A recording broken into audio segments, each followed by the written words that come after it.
Hello, I'm Mandi McLeod. Welcome to Straight Talk, brought to you by Straight Furrow. Coming up in the show, Taupo farmers have less than 6 months to comply with Variant 5 of the Waikato Regional Plan if they want to continue to farm legally. We ask what's behind what some critics claim is an extreme measure by the Waikato Regional Council.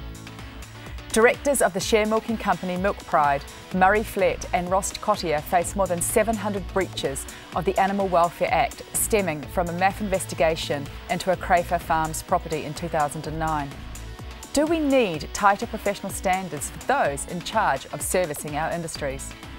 And a new report from the USA indicates that 92 million more acres of corn have been planted despite the soggy conditions. What is it going to mean for those already high corn prices? Joining me today is Jim Grayling, dairy farmer and proud father of Will Grayling, winner of the National Young Farmer of the Year contest, and Greg Glover, chair of the Waikato Balance Farm Environments Awards. Welcome. Greg, Taupo farmers could be engaged in illegal activity if they don't apply for their new resource consents by 6 months, which started in July. Do you think this is fair, that they have to reapply for these resource consents? Well, I just wonder if there's a couple of things going on here. That their actual farming system is not probably going to change very much to what it was during their last resource consent application, and the necessity to reapply, is that just a bureaucratic thing being placed on them? And on a bigger picture, I don't think any one of them wanted to be doing anything that's going to damage Lake Taupo, which is a fantastic resource for the country. Do you think, Jim, that we've heard a lot of talk around nitrogen and phosphorus in our waterways? Do you think we actually know enough about the causes of this to be able to put a resource consent that makes sense? I don't, Mandy, no. I think we need to do a lot more work on where the issues are coming from. You know, we need some decent science around where the actual issues are, where this nitrogen and phosphorus is coming from. It just seems that it's the popular thing at the moment to say it's just coming off the land, but is it? Do we really know that? I mean, have we done enough work on that sort of thing to put a resource consent in place? We need some pretty solid science. Yeah, I mean, if you listen to the Greens Party, it's dairy, dairy, dairy. If you listen to Lachlan Mackenzie, it's trout and aquatic fishes and things like that. But the point that came up was, even if we do know that it has been contributed by dairy, for example, do we really know how to fix it? I think one of the most important things that's in place at the moment is this nutrient management plan, and getting some... Which every farmer has to have, don't they? Yeah. And so you actually start measuring the inputs, and you actually start thinking about what is wasteful, what am I getting a good return for my investment on? So so from an economic point of view, you can actually drive better behaviour and understand what the things are that the farmer should be doing. And the more they understand about their nutrient management plan, the more tweaks and the more benefit they can get from it. Moving on, former Farm Right Director and respected farm management consultant Ross Cottier and ex-Fonterra Director Murray Flett have pled not guilty to 700 charges of animal welfare abuse. Do you think that, given these are very high-profile guys and they are consultants, that people need to be aware that if they are professionals servicing the industry, that they can be had up on charges under the Animal Welfare Act and the Environment Act? Somehow standards need to come in, and I believe there's a system that these consultants could actually apply when they do come onto a farm, and that is go through the sort of 4 main principles that a board of directors might go through, and that would be deal with compliance issues first. Does this farm business deserve to be in business, and go through all of the compliance things that they legally must have to operate in their business. And then they start talking about their strategy, and then they start talking about their finance, and then they start talking about the leadership of the business. Do they have the right people around their business to help them make the right decisions? So I think there's enough regulation there.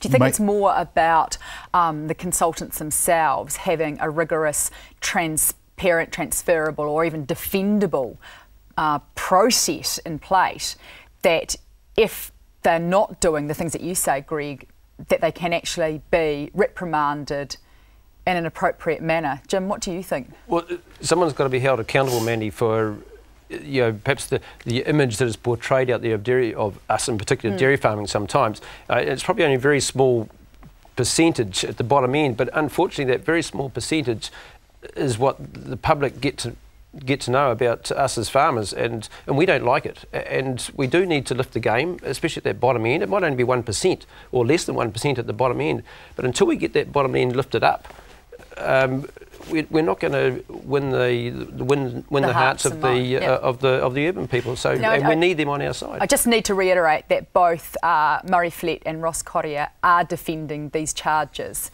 I guess the point that I was trying to make is, do we need to have, as farmers, take more responsibility perhaps about the people that we are employing on our farms? Look, in business in town, and right at the moment we're seeing some people, very high profile people, going to court for financial mismanagement and negligence, and they're going to end up in jail. And so those are the compliance issues that all businesses have to operate under. There are compliance issues that that farms must operate under, and if they're negligent, then they should be able to defend themselves, obviously. But okay, just very quickly before we go to break, I just want to talk about corn prices. They've hit an all-time high. What we've seen is a lot of predicted corn shortages because of the Mississippi and the Missouri flooding. However, a new report come out has just said that 92 more million acres have been planted. Corn futures dropped 15%, and meat producers have already started to shift away to look for other feed sources. Do you think, Jim, this would be the start of potentially the end of the high for corn? I doubt it, Mandy, at all. I mean, corn's one of those things, a bit like a commodity, goes up and down all the time. You plant 92 more million acres of it, it'll get cheaper, people will get back into it, and they'll use plenty of it. I mean, it's just simply a supply and demand thing, I would tend to think. And whatever the cheapest form of food is, someone's going to use it. It won't matter, they'll consume it somewhere. And it won't be the end of corn, it'll be business as usual over a longer period of time, up and down. You don't think that it will see a shift away from corn having the importance that it does, that something might step in to replace it? You know, our reliance on corn is just... Reliance on corn's been there for a long time, Mandy. Ever since man's been around, we've had corn, basically, or a variant of it, feeding the world, feeding the animals and everything else that goes with it, whether it's energy or whatever. I just cannot see that changing. I don't know what percentage 92 million acres is of what there is in America, but good point. You've got to bear that in mind a little bit too. America's a big country. Corn's here to stay. Absolutely. Great. Coming up after the break, will kiwi fruit growers be the biggest losers if the campaign launched by Turners and Growers to break up the single-desk exporter status of the New Zealand kiwi fruit industry is successful? In a KPMG report, Turners and Growers admit their actions are detrimental to the New Zealand kiwi fruit industry. So what are they playing at? And is our wine industry in chaos? Despite strong growth up until 2008, the wine industry has suffered from an oversupply combined with a global financial recession. We ask, where to from here for this potentially overinflated industry? And grazing management pioneer Alan Savoy told Australian farmers last week that livestock are the biggest tool in the battle against climate change. We discuss the implications for grazing management in New Zealand. When it comes to our ecosystems, do livestock help or hurt? We will see you after the break.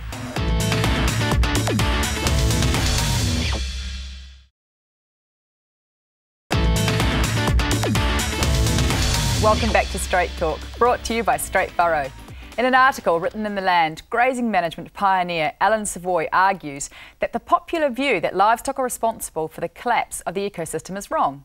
He says livestock can help curb climate change and that it's not livestock at fault, but the human management of the livestock. He uses the example of grazing on an African savanna to prove his point.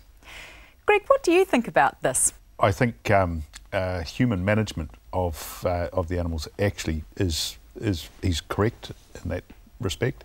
From a New Zealand point of view, the moving of the animals around and trying to protect the soil and trying to have a rotational grazing system actually gives the soil a chance to replenish itself.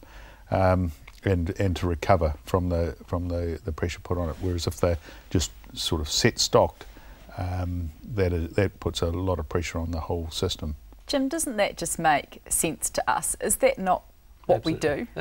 Well, I did a little bit of reading on it, Mandy. It's exactly how we farm in New Zealand. What he was saying is exactly how we have refined that exact system in New Zealand. And we graze the systems at poor times of the year. We'll have a longer period of rest on the pastures before we put animals back onto them. And good times of the year, we'll have a shorter period of rest on the pastures, and then before we put the animals back onto them. So it's all about it's exactly what controlled grazing is. And yeah. However, what we don't understand really is the physical effects on the soil, and do we not understand how long we've been doing it? We've been doing it a long time, but actually, our soil science capacity in New Zealand has been reduced significantly over the last few years, and some of these questions, particularly around carbon sequestration, we don't understand how the pressures that the animals put on it actually impact on that, and there's a fantastic carbon sink there that we could be cultivating as well. Absolutely, there is. There's a huge carbon sink there. You've only got to lay something on on the ground, and it's not long before you can't find it anymore. We drop things on the ground, and you don't find them after a while because the ground's built up over top of whatever it is you've dropped there, a piece of pipe on the ground, and it'll build up and bury itself. So, or my pocket knife that I lost when I was 7 years old. You won't find it. It'll be buried down. And if I've looked. If that topsoil or whatever that builds up on the ground is part of the carbon sink, well, you're building up a heck of a lot of it. And I don't know that any of that is recognised, but it's exactly what physically happens on the farms. I think we have got soil science there. We've been doing it for a long time. You do get a feel for how the pasture's going, or how the soil is going, and whether you've got worms in your soil and all those sort of things. So, yeah, my point is we're only down to about 3 or 4 soil scientists in the country, and our whole economy is actually based on that top 3 or 4 inches of the country. Yes, it is. The sheep farmers, the beef farmers, the dairy farmers, the kiwi fruit, the whole lot. They all rely on that top soil, and we don't have enough scientists in New Zealand to actually help us make good decisions. I agree with that. Now, with unprecedented growth up until 2008 in the wine industry, land prices soared, and so did the investment in our wineries, etc. And we've seen a number of high-profile wineries go bust recently. And in a report by KPMG, they basically suggest that the wine industry has to consolidate if it's going to be successful going forward. Now, Greg, I know that you are the person I should throw this question to because you're an avid wine drinker, but I'm actually going to ask Jim for this one. Fair enough, Mandy. Well, it may have to consolidate, Mandy. I mean, the simple problem is they can't sell enough wine. It's either don't make as much or find a bigger market. I mean, there's 2 solutions to it. I mean, find a bigger market, and I'm not exactly sure of the finer points of how the wine industry does market its business. Perhaps there's some area there that needs to be fine-tuned in the marketing side of things, and perhaps more control over marketing and growth of grapes right from the start. So perhaps they needed some control some time ago as to, if they were planting all these grapes, who was going to market it. There may have been a dislink there. There may be some area there where the industry can get itself perhaps back together properly and dispose of the problem and allow everyone to go a little better. I think New Zealand is actually producing some fantastic wine now, and it's world class, and it's gaining medals all around the world. What happens is we've got these boutique wineries working individually to produce fabulous wines, and they don't have a source to market, and so a collaborative approach where they don't get precious about their own particular brand, but work together so that they can promote all of New Zealand wine brands, so that they all have access to what is a pretty big population out there that drinks wine. I think if you relate that back to, say, the dairy industry that we're familiar with, we have a total control right through the industry, which probably does give us a bit more handle on what is happening, and it probably hasn't happened in that wine business to an extent. And the consolidation, I think, would be a mistake for the wine industry, because you have individuals creating flair in flavour and differences that is an absolute must in the wine. It's kind of like looking for cooperative collaboration. Yeah. I believe there is a new term that has been coined for it, but it's like about this long. It kind of seems a very familiar story to what we've seen in the dairy industry. was what really struck me, is in terms of like having a cooperative but also having some collaborative differences in there. I noticed that the Fonterra exports dropped for the first time last week quite significantly. Do you think that this has been brought into the $7 forecast payout for next season, or is this a bit of a shock? It's not a shock at all, Mandy. I think that's the world we're in. We would be expecting it to drop at some point. It has been tracking very well, and I'm sure that the guys that are managing the forecasts and that have already factored those sort of factors in. The concern, I guess, is if it drops time and time again, but we certainly hope it won't do that, and it'll settle itself out. But we are in a very up and down sort of a market at the moment. The commodity prices, they've been riding well. We can't expect it to stay there. We have to expect it to come down at some point. If this is a little bit of a down for a couple of weeks or a month or two, and we can sneak it back up again, this is the world we live in. Turners and growers, guys. Yeah. What do you think they're doing in the kiwi fruit industry? I noticed that they have actually had a bid for a takeover. So is their position on trying to undermine the New Zealand kiwi fruit single desk seller all about making them look better as a prospective purchase? Well, they're a company, Mandy. A company is there for one reason: it's to make profit for their shareholders. So that is probably the prime objective of the company. Whether it's good for New Zealand, I don't think so. I really don't. Look, I think it's absolute madness, and it should be stopped in its tracks. The kiwi fruit industry is facing its equivalent of foot and mouth with the PSA disease, and that is going to have a huge impact. Now, kiwi fruit has got itself to the point where it's a major contributor to the New Zealand economy. Yes. And right at the moment, the New Zealand economy needs every major contributor it can get. And if you start breaking it up, New Zealand will suffer. Yeah, but we've seen it before in other industries, you know, where you start breaking them up, and what have you got left after a few years? You've got a company or two that have been shelled out, sold off. Whoever owned them in the meantime makes a few dollars. Those that are supplying the product at the bottom end, what do they get? Bugger all. Yeah. And, it needs a coordinated approach at the moment absolutely. To actually keep the kiwi fruit industry viable, so as it can actually beat this disease that will have a huge impact in the various economies around the country and over the whole country. The country's just not big enough to be able to divide up all these things. We need to keep it strong, and keeping it together is some way of keeping it strong. I mean, little people on the outside want to have a nip at it for sure, but if they can keep themselves together, they've got every chance of doing well in the future when they can get out of the PSA thing. Yeah, and you know, like coordinated, it's very similar to the wine industry. We see it fragmented, and they grow the wrong sorts of grapes and too many of the wrong sorts of grapes, and the market gets flooded and the price drops. If the kiwi fruit, at least they're getting real information from the market every single day, and the growers themselves can actually make decisions, strategic decisions. Zespri put in place a marvellous system over the last few years. They've done a lot of work getting the system organised that they've got. I mean, why would you let it go now? Absolutely. Great point, Jim. Yeah. Coming up after the break, we asked Jim and Greg what's got their attention. Will it be a rant or will it be a rave? You'll find out more after the break.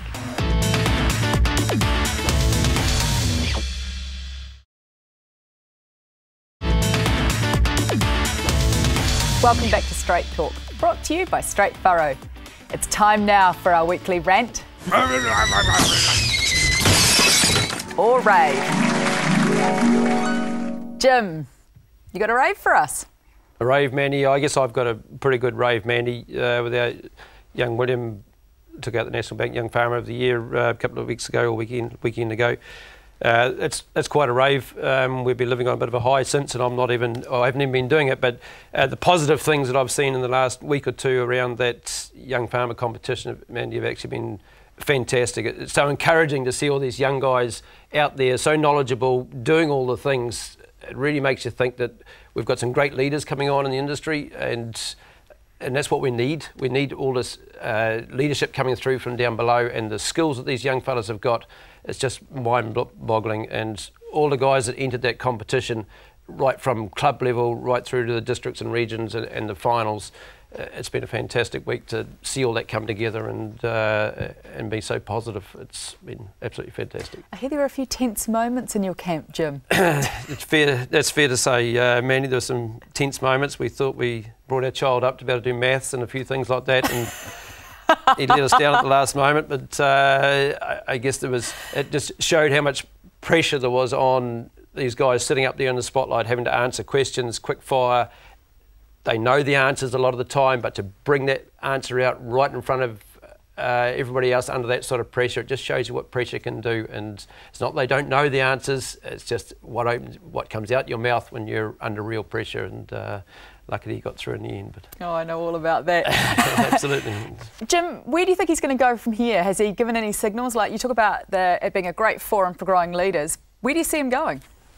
Oh, he'll keep growing through the industry, I hope, Mandy. I mean, he wants to get out there and own his own farm and do his own thing. There's no doubt about that. And hopefully he can offer a bit more than just owning a farm and just milking the cows. And I'm sure he can. He's well up there already. He likes to get results and he likes people. So I think the future is all in front of him and with the industry. Yeah, he loves the industry, so yeah, I hope he does really well. Very proud weekend for the Graylings with twins born that same weekend, weren't they? Yes, it was a big weekend, Mandy. Big weekend. Yeah. Righto, Greg. Well, a bit of a rave as well. Balanced Farm Environment Awards had their showcase event in Napier 2 weeks ago, and out of that there was a Farm Environment Awards national winner who won the Gordon Stevenson Trophy. Grant and Bernie Weller. They're from Invercargill and on the Hokanui Hills actually, and they had a fantastic story to tell about how they were managing their farm in a really difficult environment, but how they were actually creating real value for their family and for their business. It was an incredible pleasure to see the supreme winners from around the country come together and compete for that national winner title. And my bit of a rave with that is, or rant with that, is the urban-rural divide. I believe urban people have have a busy life, and all they want to do is understand that farmers are doing the right thing. And when you see these people come through the Farm Environment Awards process, you can actually have a lot of faith in that they are doing the right thing. Much the same as what Jim's seen with the Young Farmer of the Year. These young guys are coming through. They're really intelligent, really committed, and they're going to provide incredible leadership for the country in over the coming years. Do you think, because you've both put leadership up as being something, you know, it's potentially as an issue, but you're seeing some forums for it.